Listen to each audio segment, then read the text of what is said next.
On est où? On est Yudbet Amoudbet. Oui. Et on est sur les Maasrot. Alors, Imatashnia Nirnesel Shishi, ou Maaser Sheni, Maaser Rishon, ou Maaser. Je vais m'en mettre un peu de Maasrot sur les légumes. Okay. Donc on prélève le dixième. Okay. Après le dixième. Alors, tous les ans, de la première à la sixième année, septième année, Shemitah, c'est pour tout, tout est pour tout le monde, il n'y a pas. L'année de Jacher, quoi. Tu mets un panneau, cassez pas les branches, tout, et tout le monde se sert. Voilà. Maintenant, de la première à la sixième année inclus, on donne Maaser à qui? Aux Lévis. Les Lévim, la tribu des Lévis, dont les Kohanes font partie, ils ont 48 villes. Elles sont à eux. Ils ont le suburb autour, là. Ils ont 1 kilomètre autour pour mettre quelques poireaux et tout. Et voilà, et c'est tout. Et donc, ils vivent que des dons de la dîme. Voilà, ils vivent que des dons. Donc, eux, ils reçoivent 1/10 des récoltes, toutes les récoltes. Et les Kohanim, ils reçoivent la Trouma. C'est un 40e, un 50e ou un 60e. Voilà. Maintenant, ça, c'est tous les ans. Ensuite, là, 1, 2, 4, 5, donc 1245, alors on donne encore un autre dixième qu'on va donner on va pas donner, non, c'est pour nous, mais on doit le manger à Jérusalem. Ça s'appelle Maaser Sheni, le deuxième Maaser. Donc c'est à moi, mais je dois monter à Jérusalem le manger, ou avec mes enfants, ou à des copains, ou à des pauvres, ou à ce que je veux, ou je peux si c'est trop lourd à transporter, je rachète.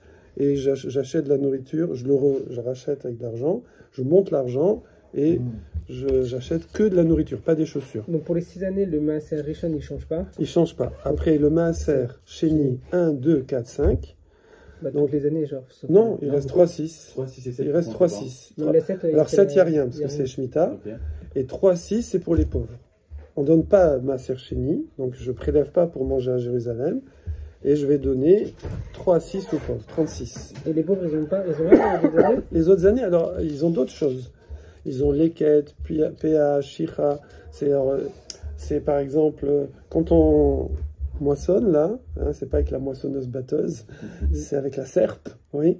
On retourne pas en arrière. Tu avances, tu recules pas. C'est comme dans la vie. Pareil, ce qui tombe, si tu as des gerbes qui tombent, alors il ne faut pas que ce soit une grosse gerbe. Je crois que c'est deux branches max. Elles tombent, tu les ramasses pas.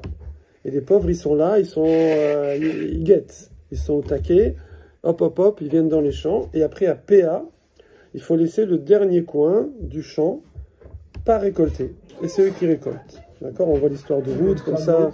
Voilà, Ruth, elle allait glaner dans les champs de Boaz. C'est-à-dire quoi? Ils sont là, il y a les glaneurs, ils sont là, et les pauvres, ils viennent là, et ils glanent aussi. Ils ramassent tout ce qui tombe, et à la fin, on leur laisse le coin du champ avec des dimensions, etc. Voilà, donc, et après, il y a la tzedaka, après, il y a tout le reste, voilà. Mais déjà, ça, c'est le prélèvement direct sur les récoltes. CPA, il y a aussi pendant les ça, c'est tout le temps, sauf la Shemitah. La Shemitah, il n'y a pas, puisqu'on ne récolte pas. La Shemitah, il n'y a plus de commercialisation. Tout est à tout le monde. Ok, alors maintenant... Et si, pour raison X, il n'y a pas de récolte? C'est-à-dire? Parce que moi j'avais en souvenir, peut-être que c'est faux, hein. Ouais. C'est que pour la 7e année, oui. C'est tous les ans, on met un peu de côté. Alors, pas vraiment. Tu peux faire des boîtes de conserve. Mais en fait, la 6e année, il y avait une bracha particulière. Okay. Il y avait beaucoup, et normalement ça suffisait pour la 7e année et le début de la 8e, parce qu'après il faut le temps, parce qu'on ne sème pas non plus la 7e. C'est pas genre, je récolte pas mais je sème, et j'aurai la 8e. Non, en fait c'est 7 et un peu du 8, parce que il faut attendre maintenant le début du 8, et après il faut attendre jusqu'à Pessah. Okay. Et après il y a l'import-export, etc., les voisins, le commerce et tout, mais ça demandait, c'est une grosse émouna, hein. Et en fait les gens du coup ils étaient très dispo pour, à quoi ça servait ça? Entre autres, c'est comme Shabbat, ça servait à se spiritualiser. Ça veut dire 1 an sur 7, Tu peux pas dire j'ai pas le temps d'étudier, j'ai pas le temps de trucs et tout, j'ai pas le temps de faire la tchila. Bah frérot, tu fais quoi? C'est qu'à l'époque, c'est 95 ou peut-être plus, je sais pas exactement, faut demander des spécialistes, c'était des agriculteurs. Il y a un tout petit peu d'élevage et l'artisanat, c'était les gens ils faisaient eux-mêmes. Ils faisaient eux-mêmes leurs bols dans le bois, ils faisaient leurs habits eux-mêmes, ils tissaient, tout ça. Je veux dire, les gens... on voit qu'il y a du commerce, un peu de laine, on voit dans la Gemara et tout, mais c'est quand même très limité. Et le tertiaire, il n'y en a pas. Il n'y a pas informatique, tout ça, comptabilité. Il n'y a pas. Chacun fait sa compta. J'ai une question qui a un peu un rapport, mais pas trop. Ouais. Quand vous dites que chacun fait... chacun fait son bol, chacun fait sa vie, etc. Moi, j'ai une question que je me pose depuis toujours. Comment ils faisaient à l'époque, avec les outils qu'ils avaient, pour bâtir des monuments incroyables? Ah ouais. Bon, déjà, ils passaient le temps. Ils avaient du temps. Et après, oui, ils ont des... Même les gens... Nous, on a la technologie, mais... la technologie, mais il y a même certaines techniques où les historiens et tout essayent de comprendre, genre les pyramides, évidemment, comment ils faisaient, voilà. Beth Amikdash, le temple, c'est des pierres phénoménales. Alors après, tout ça, c'est... Voilà, le roi Salomon, Shlomo Ameler, avait des connaissances en ingénierie. Mais c'est même pour couper des pierres, j'avais vu qu'il y avait un verre. Un verre qui coupait, voilà. Un verre? Ouais. Un verre. Ah bah il y a des un verre. Ouais, un verre de terre, oui. Ah d'accord. Un verre de terre, on le pose dessus et il plonge. Bah, un verre avec ce truc, la pierre, il a... Mais c'est pas fini. Évidemment. D'ailleurs, on trouve dans... Tu vas à Fontainebleau, on est allé à Fontainebleau plusieurs fois, tu as des pierres comme ça avec des trous, des machins... Des verres. Alors, voilà, maintenant, pour ça, alors il y a certains prélèvements de Maaser, Trouma, c'est Minatora. C'est Minatora, ça veut dire comme les céréales. Après, les légumes, salade, concombre, cornichons, tout ça, c'est des Rabbanan. C'est-à-dire que la Torah, elle a prévu certaines choses, mais Hachem, c'est comme si tu demandes à ton... Tu es marié? Non. Ah, il faut qu'on discute. Alors, si par exemple tu demanderas à ton épouse, chérie, tu peux me faire un petit café, d'accord? D'habitude, je donne l'exemple inverse parce que tout est bouleversé. Maintenant, c'est plutôt la femme qui dit à son mari, chérie, tu peux me faire un petit café. Alors, si elle te ramène un café, c'est bien, d'accord? C'est déjà bien. Mais si elle te ramène un café, une petite assiette, un petit gâteau, un chocolat, un verre d'eau, c'est comme au bar, là, au café. Alors, tu vas apprécier, mais beaucoup plus. Beaucoup plus. Alors, c'est pareil. Hachem, il nous a dit, voilà, il aurait pu légiférer sur tout. Mais si je ne vais pas légiférer sur tout, je voudrais que ça vienne un peu de vous aussi. Donc, lui, il a donné certaines lois Minatora, mais il a mis des allusions dans la Torah, évidemment, parce que sinon, on n'aurait peut-être pas écouté, hein, parce qu'on est un petit peu dur d'oreille, nous. Alors, je parle de moi, hein, je parle pas de... Ouais, du coup, il y a une allusion dans la Torah pour rajouter certaines choses des Rabbanan. Hein, par exemple, alors là, par exemple, sur les légumes. Les légumes, la Torah, elle n'a pas dit de prélever, mais les Rabbanan, ils ont dit, les Lévim et les Kohanim, les pauvres, ils vont pas manger que du blé, du raisin et tout, on va leur donner aussi un peu des concombres, des cornichons. Donc on va prélever aussi sur les légumes. Et du coup, c'est des Rabbanan. Alors maintenant, on a besoin de, comme en compta, on a besoin d'avoir des timings, des années, pour savoir, parce que je ne peux pas prélever d'une année sur l'autre. Quand je vais faire mes comptes, je veux dire, ça c'est l'année avant, ça c'est l'année d'après. Alors ça c'est le premier Tishri, Rosh Hashanah. Hein. Maintenant, pour les légumes, comment je vais dire que ce légume appartient à l'année d'avant ou à l'année d'après? Eh ben, c'est au moment où il est cueilli. Au moment où il est cueilli.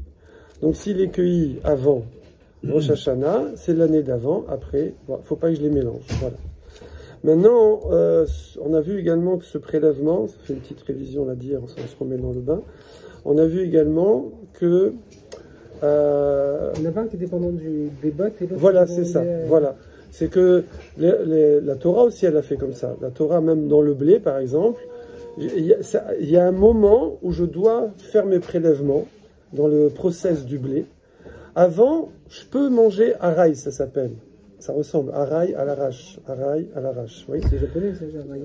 Hein? Arai, c'est japonais. Non, c'est mon cas. C'est japonais. Arakiri, bon. Ouais. Ara, c'est la ceinture. C'est ça. C'est les abdos. Ah, le ventre. Et kiri, c'est couper. Donc, et oui, c'est quand il se suicidait, Arakiri. C'est quand il coupe le. Ah, c'est quand il se fout comme ça. Ouais, alors, ça c'est juste au départ, mais après il faut tourner. Ah oui, d'accord. Bah, il rentre là et après ils ouvrent. Ah oui. Voilà, Okay. sympathique. C'est ça particulier, voilà. Donc, araï. Donc, on peut manger araï, c'est-à-dire que je peux aller dans le blé et mâchonner du blé, par exemple. Dans la vigne, je peux prendre du raisin. Oui. Par contre, dès qu'il va être sur l'aire de battage, c'est-à-dire je le dash, c'est-à-dire je le bats. Et après, je vais faire des tas de grains. Là, ça y est, ça s'appelle tevel. Tevel, ça veut dire que maintenant, c'est du pas prélevé. Avant, c'est pas du tevel. Avant, je peux en manger, comme ça. Mais après, à partir de ce moment-là, c'est fini. Alors, pour les légumes, c'est pareil. Il faudra savoir à partir de quand je peux arrêter d'en manger. Oui. Il y a un nom, il y a araï, après une fois que c'est dans un tas. Et c'est pas prélevé. En fait, il y a deux façons de manger. Il y a à l'arrache, c'est araï, et kavua, c'est tu te poses et tu manges. Kavua, c'est fixe. Alors, minatora, je pouvais manger avant l'ère de battage, pour ce qui est minatora. Mais les rabbinènes, ils ont dit non. On va te permettre que de manger araï avant. Et si tu veux te poser, faire un repas avec un tout, non, là, tu dois aussi prélever, même avant. Okay. Maintenant, pour les légumes, c'est pareil. Pour les légumes, les rabbananes, ils vont dire, tu peux aller cueillir un radis comme ça, tu peux aller manger une feuille de salade, d'accord, dans ton champ, dans ton potager. Maintenant, à partir du moment où, alors quoi? Alors, ça dépend des espèces. Les espèces qu'on met en botte, comme la plupart des feuilles, et carottes, je sais pas, mais radis, on n'achète jamais un radis. Carottes, tu peux acheter, ouais. Tomates, ça s'achète au kilo, à la pièce, ouais. Comme je disais, dans mon quartier, moi c'est 11e, bio, on va acheter une tomate, d'accord? Bah, tu payes le prix du kilo, donc tu peux acheter qu'une tomate. Voilà. Alors, tout ce qui est en botte, dès que c'est en botte, ça y est, c'est fini. Je dois prélever. Je ne peux plus manger à l'arrache, à rail. Par contre, avant que ce soit en botte, je peux. Maintenant, ce qui se vend au détail, genre concombre, par exemple, c'est tant que je ne l'ai pas mis dans le panier, que le panier n'est pas plein. Ça veut dire, même si je commence à mettre dans le panier, je ne peux pas encore en manger. Je peux mettre dans le panier là et hop, croquer un ou deux concombres. Oui. Quand j'avais 14 ans, je travaillais dans des maraîchers à Bordeaux. Et le matin, on ramassait des concombres. C'était dans des serres, en plein soleil au mois d'août, la vraie truc. On avait posé un thermomètre, il a éclaté en 2 minutes. Il a éclaté, c'est monté, et on ne devait pas rester plus de 10 minutes, un quart d'heure. On était torse nu, c'est le concombre. Oh là là. Tu m'as rajeuni. J'avais 14 ans, donc je sais pas. En 76. 176. Vous étiez né, vous étiez un peu âgé à cette époque. Parce qu'il y a plusieurs. Âgé dans l'idée de mes parents. Voilà. Non, c'est bon, enfin bref, on vit plusieurs fois, c'est pas grave. Alors, du coup, on restait 10 minutes, un quart d'heure. C'était des plantes grimpantes comme ça, avec des grosses feuilles. Et on est dans une serre. Et on restait 10 minutes, un quart d'heure, et on ressortait, comme au hammam. On s'aérait un peu, on retournait. Il y en a des fois, ils faisaient pas ça, ils tombaient dans les pommes. Ouais. C'est les tomates? Non, c'est les concombres. Énormes concombres, grimpants. Ouais. Et moi, on m'avait dit, il faut faire des cagettes. C'est mon premier jour, il faut faire des cagettes de 10 kilos. Et donc, on mettait en cagette, voilà. Moi, je veux dire, j'ai fait des cagettes de 10 kilos. On avait un truc pour peser. Qu'est-ce que j'ai fait? J'ai coupé les concombres pour faire 10 kilos. Je coupais le dernier, quoi. Il vient, il voit des cagettes avec des concombres coupés. Il me dit, mais qui c'est qui a fait ça? Qui c'est qui a fait ça? Il a été très gentil. J'ai appris énormément avec ce monsieur-là. Alors, donc, on en était là. On reprend à Mina Anémilé. Mina Anémilé. C'est le premier qui le trouve. Moi, Ça doit être au début de la page, pas très haut. Moi, je suis là, au Ani, je sais pas quoi là. Hein. Ouais, Ani Minanimile, bravo, exactement. 2, 4, 6e ligne. Ani ou Maaser, Sheni, voilà. ça. Juste après ou Maaser Ani, et après il y a même Nun He. Même Nun He. Ou Maaser Ani, ou Maaser Sheni, c'est ça? Non, il est plus bas, il est par là. Vi Maaser Ani. Maintenant, la Gemara demande Mina Anémilé. D'où ça vient? Alors, d'où ça vient quoi? D'où ça vient quoi? Regardez Rashi. Rashi, c'est la 3e ligne de Rashi. Ouais. Mina Anémilé, des Beshlishit, que la 3e année, Eno Noeg Ba Maaser Sheni. D'où on sait que la 3e année, on ne donne pas le Maaser Sheni. Nous, on va donner Maaser Ani, très bien, mais peut-être tu donnes aussi Maaser Sheni. De toute façon, c'est que des pourcentages, hein. C'est 1/10, 1/10, 1/10. Bon. Alors, Hacham, après, il peut... c'est comme le Maaser, on dit de l'argent. Hacham, après, il peut t'ajuster que... On va rien perdre, de toute façon. Comme on dit Maaser, on fait un jeu de mots, on dit Maashir. Parce que le sin et le shin, c'est la même lettre. Oui. C'est juste tu mets le point à droite ou à gauche. Donc, Maashir... D'ailleurs, il est comment? Le point à droite, c'est Maashir. Le point à gauche, c'est Maaser. Ouais. D'accord? La gauche. Ça, ouais. La gauche. Hein, c'est la gauche du premier... Non, mais à gauche, la gauche, c'est Maaser. À droite, la droite, c'est Maashir. Tu enrichis. À droite, tu enrichis. À gauche, tu donnes. Voilà. Okay. C'est l'ancienne gauche, la gentille gauche. Maintenant, à droite, plus-value, à gauche, moins-value. Voilà. On ne doit pas donner avec la droite? Oui. Sauf on dit donc, juif, on doit donner avec la voilà. gauche. Ouais, c'est vrai. Alors, d'où on sait que il n'y a pas Maaser, comment ça s'appelle? Maaser Sheni. Donc, ce Maaser Sheni, il est à toi, mais il faut le manger à Jérusalem. Ok? Alors, Amar Rabbi Yoshua ben Levi, c'est marqué dans la Torah, c'est marqué Ki techale laser et kol Maasar tevoatra bashana shlishit shnat maaser. Donc quand techale, jeu de mots, hein, c'est des jeux de mots mémotechniques pour apprendre caler. Il a calé, c'est fini. Donc ça veut dire terminé. On utilise plutôt ligmor, gomer, gamarti, j'ai fini, d'accord. Donc, quand tu termineras de l'aser, de prélever le 10e, et kol maasar, tout ton maaser, tevoatra, de ta tevoa, la tevoa, c'est le blé. Tevoa, ok? Il y a plusieurs mots pour le blé, hein. Enfin, c'est les céréales, plus exactement. Il n'y a pas que le blé. Mais il y a aussi dagan et tevoa, d'accord? Tevoatra, bashana shishit, la 3e année. Donc, quand tu finiras de prélever, donc là on est Minatora, donc on est sur du blé, hein, il n'y a pas dans les légumes. Je n'ai pas trouvé un verset qui parle des légumes. Donc quand tu auras fini de prélever le maaser sur tes céréales la 3e année, Shnat maaser, l'année du maaser, oui. Alors c'est quoi l'année du maaser? Shana she'en ba ela maaser echad. On te dit, il n'y a qu'un, tu vois que on te met au singulier. On te dit quand tu as fini le maaser, donc c'est au singulier. Donc me dis pas qu'il y en a deux, il peut pas y en avoir deux. Ok, voilà. Donc c'est comme ça que je comprends que ça se juxtapose, que ça se remplace, que c'est pas en plus, ça c'est à la place, d'accord. Donc shana she'enba ela maaser echad. Donc forcément il y a qu'un seul maaser. Ah ketzad, comment c'est possible? Alors maaser rishon. Il va donner Maaser Rishon. Bon, mais ça c'est... On n'en parle pas ici dans ce verset parce que c'est déjà donné, c'est avant dans d'autres versets. Et Maaser Ani. Et donc maintenant on va rajouter le Maaser Ani qui automatiquement remplace Maaser Sheni. Donc, ou Maaser Sheni, Yivatel. Et le Maaser Sheni, il est Batel. Batel, Bitoul. On entend souvent ça, Bitoul, c'est quand c'est annulé. Vous savez, quand il y a une goutte de lait qui tombe dans la marmite, c'est Bitoul, Batel, c'est Bitoul. Batel Beshishim. Voilà, Batel Beshishim. Ou aussi, on dit un Batlan. Vous savez, ça c'est à la yeshiva.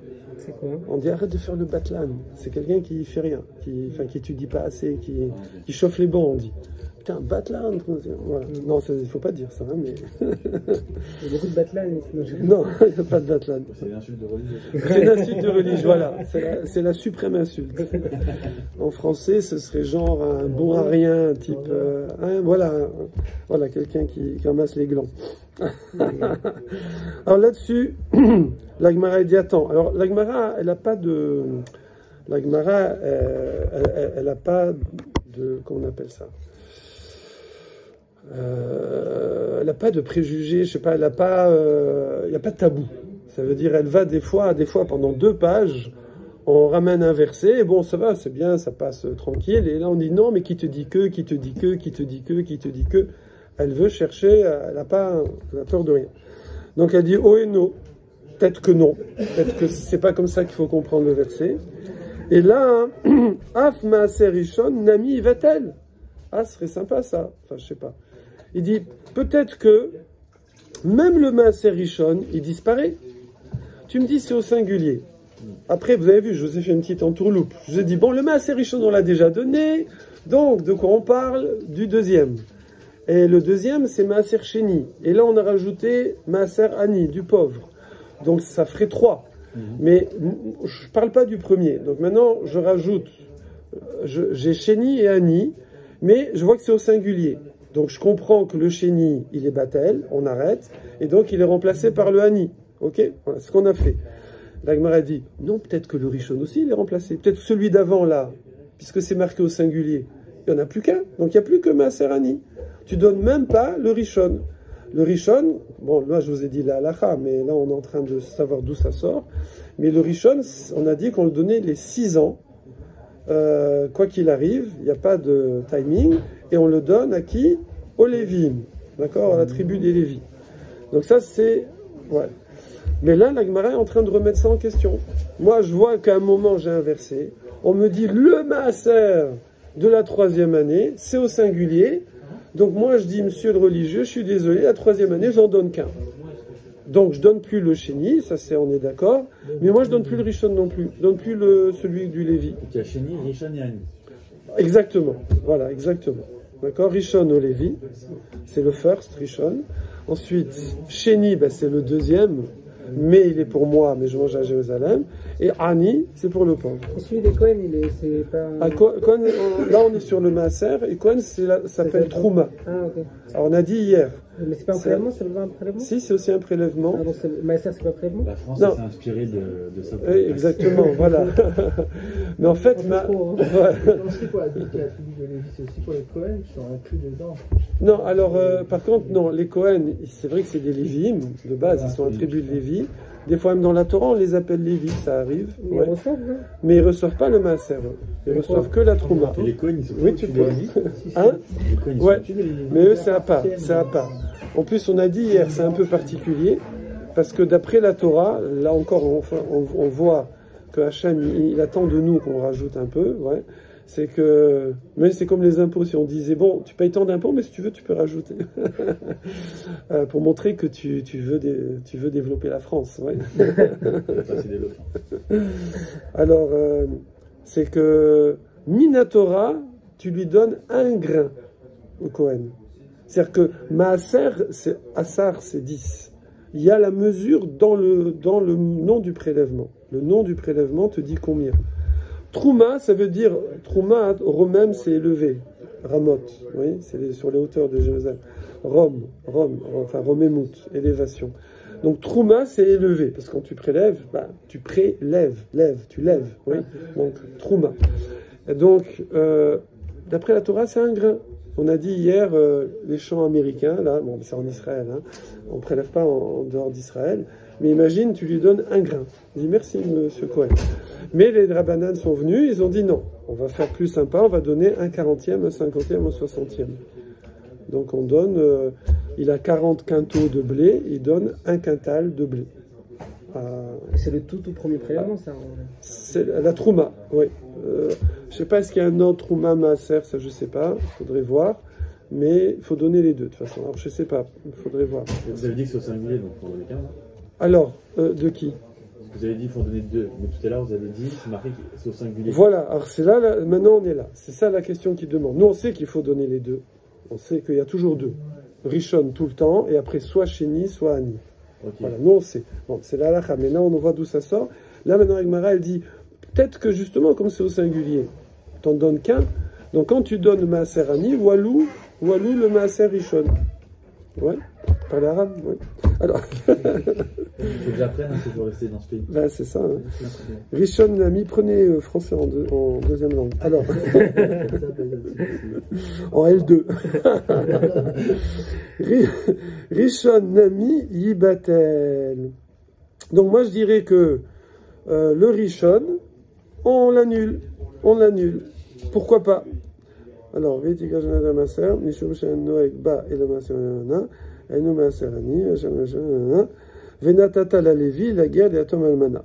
L'Agmara répond, Talmud Lomar. Talmud, alors Talmud, nous on a l'habitude de dire le Talmud, c'est l'Agmara, mais Talmud, ça vient de Limoud, la Torah va t'apprendre.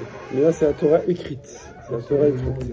Talmud Lomar, donc la Torah te dit, Vel Léviim, Eo Léviim, Tedaber, tu parleras, Va Marta Alem, et tu leur diras, Kitikru Meet Béné Israël, quand vous prendrez des Béné Israël, et à Maaser, le 10e, Asher Natati Lachem, que je vous ai donné, Meitam de eux, Benachalatrem, en tant qu'héritage, hein, Nachalatrem. Et donc, qu'est-ce qu'on voit? On voit qu'ici, dans ce verset, Ikishu, c'est mignon, Ikishu, c'est un Ekesh. Ekesh, c'est un lien. C'est en fait quand, dans le même verset, ou deux versets collés, on met deux sujets qu'on aurait pu séparer. C'est pour dire qu'il y a un lien entre les deux, et que je vais faire un parallèle au niveau des lois. D'accord? Et ça s'appelle Ikishu. En hébreu moderne, on dirait Ashva. Kamaz et Chavé, combien ça vaut? C'est Ashva, Chavé. On dit Lo Chaveli, moi ça me va pas. D'accord? Ça me convient pas. D'ailleurs, c'est marrant, Ashava, Shava pour moi. Ashava Talev, ça n'a rien à voir? Hein? Ashava Talev? Oui, Ashava elle lève. Alors non, c'est avec un vet. C'est avec un vet, Ashava, là c'est avec un vav. Ashava, c'est Shuva, c'est revenir vers le cœur. Je pense, faut vérifier, je suis pas sûr. Okay. Tu demanderas à Rav GPT. Est-ce que Ashava, elle lève, c'est avec un vav ou avec un vet? Tu peux lui demander comme ça, là, c'est rigolo. Direct, hein, comme ça. Excuse-moi, est-ce que Ashava el Alev, c'est avec un vav ou avec un vet? Ashava el Alev, c'est avec un vav ou avec un vet? Des institutions qui s'appellent Nachalat Yaakov. Parce que celui qui a offert ça, son père s'appelait Yaakov. Donc il fait l'héritage de Yaakov. Et c'est un mot qui est très souvent dans la Torah. Donc ici, qu'est-ce qu'il disait le verset? Le verset disait, quand vous prendrez le maaser des Juifs, des Béné Israël, que je vous ai donné en héritage. Ah, donc le mot maaser est lié à héritage. On appelle ça un héritage. Ok? Et du coup, ma nachala en laefsek, un héritage. Tu dis pas une année oui, une année non. D'accord? Alors, vous allez me dire, un héritage, on donne une fois. Alors, je sais pas, peut-être que c'est un héritage d'une pension. Donc, il n'y a pas des années oui, il y a des années non. Alors, af maaser rishon en la efsek. Pareil, le maaser rishon ne s'arrête jamais. Donc, c'est vrai que si j'avais eu que le verset d'avant, qui met maaser au singulier, j'aurais pu me tromper et croire que j'en donne qu'un, et donc il faut choisir. C'est une fois Rishon, une fois Sheni, une fois Ani. Je ne donne pas 2, ni 3. Oui. Mais là, je vois qu'après j'ai un autre verset, qui n'est pas du tout au même endroit d'ailleurs, mais qui me dit que, attention, ce que je donne au Lévi, c'est considéré comme une nachala. Une nachala, d'ailleurs, Nachal, je crois que ça veut dire fleuve aussi, il me semble. Un fleuve, quelque chose qui coule. Ouais. Oui. Donc en fait, c'est normal, parce que l'héritage, ça coule, oui. C'est pas pour rien, c'est toujours en hébreu, tout est dans le mot. La philosophie du truc est dans le mot. Et souvent, on va avoir deux significations qui, a priori, comme ça, vite fait, on voit pas le rapport, et en fait, c'est lié, flux, voilà. Et donc flux héritage, voilà, nachal, flux héritage, ça saute aux yeux. Tu as par exemple cheshbon et choshev, penser et compter, d'accord? Ou tu as davar et dibour, c'est la même racine, c'est parole et objet, parce qu'Hachem crée tout par la parole. Donc comme ça, toujours, dans un mot hébreu, tu as toujours une sorte de double racine, enfin la racine part dans deux sens, qui ont l'air à l'ouest, et en fait si tu regardes bien, philosophiquement c'est lié. Voilà. En français ça marche pas? Non. Lunettes.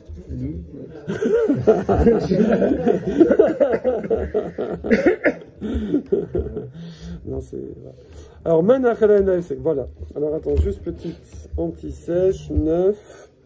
Il résout cette petite difficulté, parce qu'un héritage, ça veut dire quoi qu'un héritage n'a pas de hafsaka, d'interruption? Bah, un héritage, on touche l'héritage, et voilà. Il dit, c'est dans le sens que quand quelqu'un reçoit un héritage, ça y est, c'est fini, on ne peut plus lui enlever. C'est définitif. Alors c'est vrai que le parallèle, il n'est pas...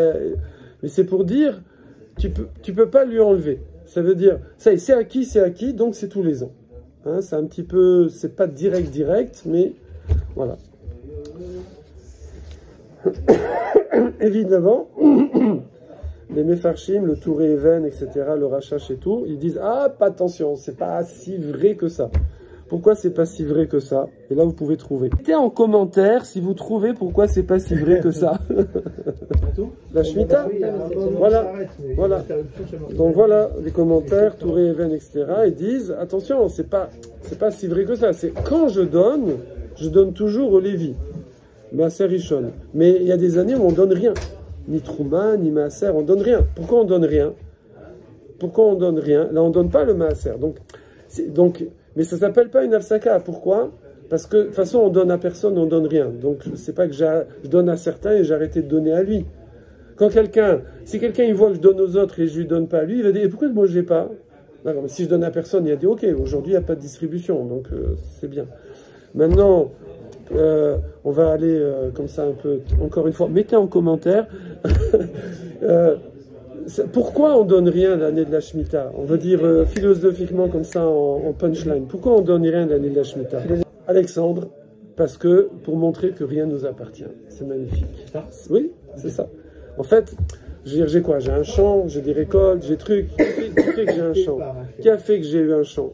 Tu vas dire, attends, j'ai bossé, j'ai fait des contrats et tout, j'ai investi, etc. Oui, qui a fait que ça marche? Il y a des gens, ils font et ça marche pas. Et qui a fait que quand tu sèmes, ça pousse. Des fois, il y a la grêle, il y a les sauterelles, il y a les trucs, ça pourrit.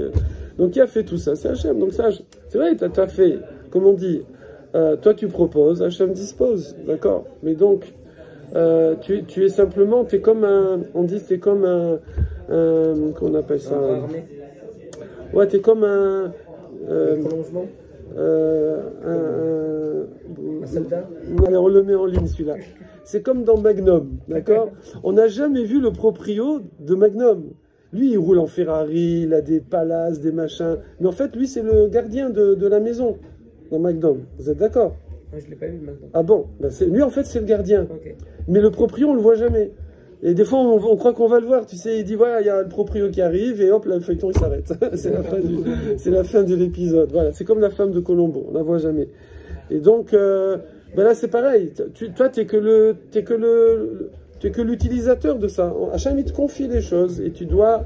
C'est pour ça d'ailleurs qu'on dit que tout ce qu'on a, c'est pour redistribuer aux familles, aux gens, aux trucs, à la communauté. C'est-à-dire, on est je crois qu'on appelle ça un vecteur. Voilà. Je crois qu'on appelle ça garant, mais c'est pas le bon truc. Ok. Du coup, on a vu la source dans la Torah. Sur la distribution des années de prélèvement. Donc Rishon, c'est tout le temps, sauf à la Shemitah. Et la troisième année, on a vu qu'on donne plus Maaser Sheni, on donne Maaser Ani. Après, nous, on théorise qu'il y a la sixième, mais on l'a pas encore vu. Maintenant... c'est quoi Af? Af, c'est même. En fait, Af, normalement, c'est le nez. Af. Là, il y a marqué Enlo sec, il n'y a pas de pause. Ouais. Af Maaser, ouais, virgule. C'est une expression. Quand tu dis ma-af, ça veut dire quoi? Mais ici, ça veut dire dans le genre ça. Ma, de la même façon que. C'est ça que ça veut dire. Ma nachala en l'afsek. De la même façon que nachala n'a pas d'interruption, l'héritage, af même maaser rishon en lo efsek. Maaser rishon n'a pas. Ok. Maintenant, Tanya Edar, ça veut dire l'autre Tana, alors c'est Rabbi Yoshua donc, par rapport à avant. Alors, qu'est-ce qui lui il fait du pasuk qui techale la aser? Qu'est-ce qui fait du verset qui techale la aser? Ça peut arriver sur un même verset. Les Tanaïm sont en marloquette. Il y en a un qui dit moi j'apprends ça et l'autre il apprend autre chose. C'est quoi techale? Alors, techale, caler, finir, hein, ça, ça marche, hein. Caler, finir, techale, voilà. L'aser, de prélever le maaser, après la suite du verset. Ça veut dire quoi? Shana, she'en, ba, et la maaser echad. C'est l'année où il n'y a qu'un seul maaser, sous-entendu supplémentaire, qui est le maaser sheni, ouais. Aketsad, comment? Maaser rishon ou maaser ani, ou maaser sheni, yebatel. Donc pareil, lui il va apprendre Rabbi Yoshua un petit peu différemment, mais que on arrête de donner le maaser sheni quand on donne le maaser ani. Pareil, alors lui il va continuer aussi. Yachol, j'aurais pu croire af maaser rishon nami yevatel. Même le maaser rishon il s'arrête. Non, parce que c'est marqué. Alors là, vous avez que la fin du verset. Je vous rajoute le début. Le début du verset c'est comme ça. C'est marqué mikse shalosh shanim. Kse, ketz. Ketz, ketz, c'est la pointe. Vous sentez? Tout ketz, ketz, ketz, c'est la pointe. Oui. Donc, ketz, non sans, je sais pas que le ketz c'est la pointe. Non. Non. C'est peut-être que je me suis habitué. En fait, la Shana Kodesh, c'est magique. C'est-à-dire que c'est, en fait, au début, on apprend ça comme une langue étrangère, quoi, hein, parce qu'on parle pas hébreu. Mais après, avec le temps, avec le langage de la tfila, l'étude et tout, au bout d'un moment, le mot, il prend un sens, mais plus que le français. C'est-à-dire quand je te dis pointe, par exemple, c'est pointe, ok? Et si je dis en anglais, je vais le sentir encore moins. Je sais pas comment on dit pointe en anglais. Point. Non, mais par exemple, quand vous dites pointe, ça rejoint un dard, ça c'est la même chose ou pas? De quoi, hein? Le dard, oui, le dard, oui, exactement, pointe, oui. Exactement. Sharp. Ah ouais, Sharp, voilà, sharp, ouais. Bon, quoique sharp, je sens bien parce que je sens que ça aiguise. Sharp, tu sais, tu sens. Ça rabote, voilà. Mais ketz, vraiment, après tu sens ketz, tu sens. Et d'ailleurs, effectivement, en hébreu, tu vas voir dar, pointe, extrémité, tu as 50 mots qui vont avoir cette idée. Alors qu'en hébreu, tous ces mots-là, ce sera ketz. Tous ces mots, c'est-à-dire dans le temps, dans l'espace, dans la forme, dans la végétation, dans les animaux, il n'y aura qu'un seul mot, ce sera ketz. Parce que c'est le mot. Tu peux pas, c'est pas des mots inventés, c'est un langage divin. Donc tu peux pas avoir deux mots pour la même idée, c'est pas possible. Et Nekuda, c'est pas un point? Ça c'est pas l'extrémité, c'est un point. Nekuda. Ouais. Nekuda. Alors, non, en fait j'ai beaucoup enseigné l'hébreu et des fois à des gens très âgés. Une fois j'avais un couple de 75 ans. J'en faisais 4 heures de cours par semaine. C'était énorme, je veux dire, 75 ans. Il fallait 50 moyens mnémotechniques et tout. C'était le prochain, mais c'était magnifique. Et il parle hébreu maintenant? Le problème, c'est que... Alors, donc, ketz, c'est l'extrémité. Donc, mixé, en hébreu moderne, on dirait les sof, à la fin. C'est aussi dans le temps, l'extrémité dans le temps. Mixé shalosh shanim à la fin de 3 ans. Totsi, les Otsi. Ça aussi, celui-là, il est beau. Amotsi, lechem minaretz, qui sort le pain de la terre. C'est. Maintenant, trouver, comment je veux dire? Motse. Parce que quand tu trouves, tu sors.